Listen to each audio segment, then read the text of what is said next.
What's the first thing that comes to your mind when you hear the word homelessness? Do you picture yourself, your parent, or maybe your sibling? Probably not, right? But did you know that most people are closer to being homeless than they ever will be in their lifetime to becoming rich or a millionaire? On a single night in 2020, 580,000 people in the United States were experiencing homelessness. According to the United States Interagency Council on Homelessness, in California alone, there were an estimated 160,000 people experiencing homelessness on any given night in that same year, 2020.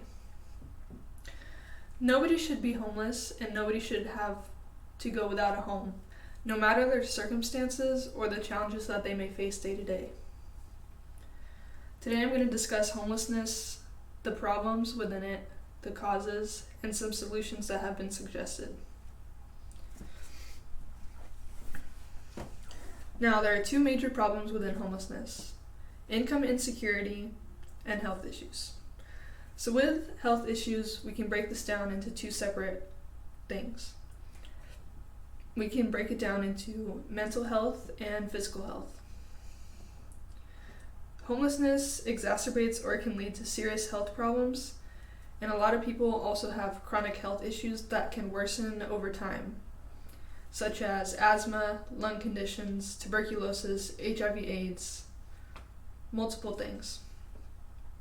They're also at a higher risk than the average population for STDs. According to the Canadian Observatory for Homelessness, homelessness in turn amplifies poor mental health.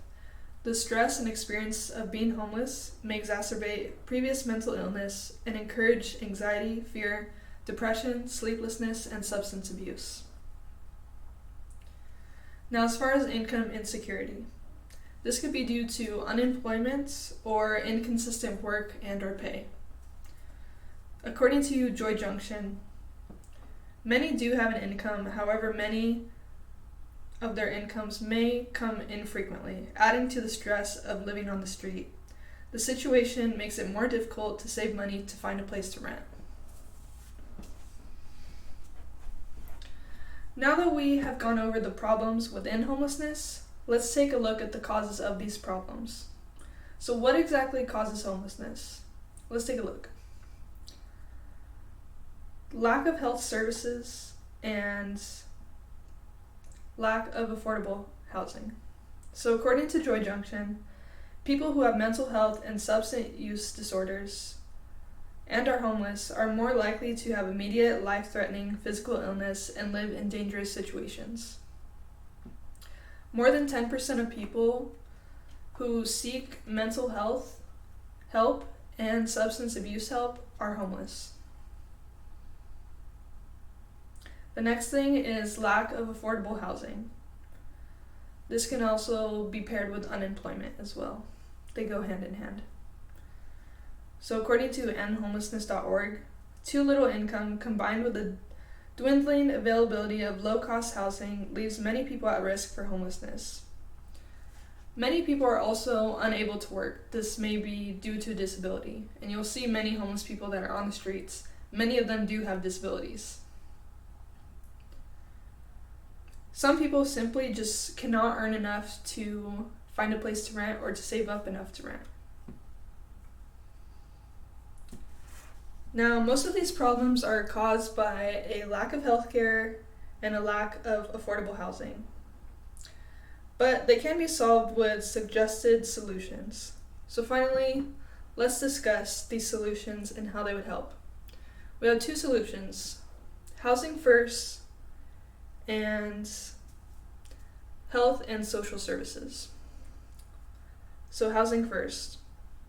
The CSAC says an evidence-based housing first model was recognized that stable housing paired with social services greatly increases a person's chance to improve their mental or physical health. They can also gain employment and have other positive outcomes when they have housing first. And this should be done no matter the person's circumstances, no matter the challenges they face, whether it's mental health issues or substance abuse disorders. The CSAC also says that Housing First has shown the potential to reduce costs incurred by attempts to provide social services from living on the street, which can be cycling through the ER, jail, or treatment centers. So not only has Housing First been shown to be more effective, but it also saves costs in many different areas.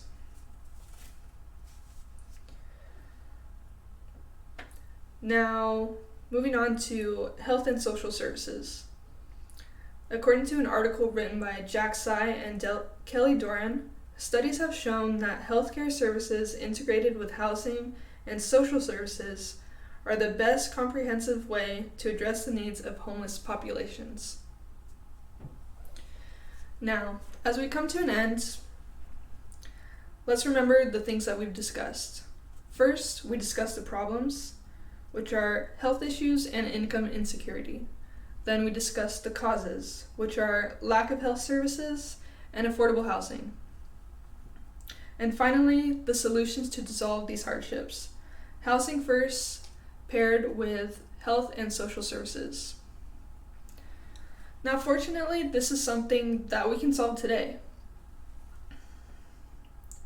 Now, any one of us can become homeless, so this is something that we should care about.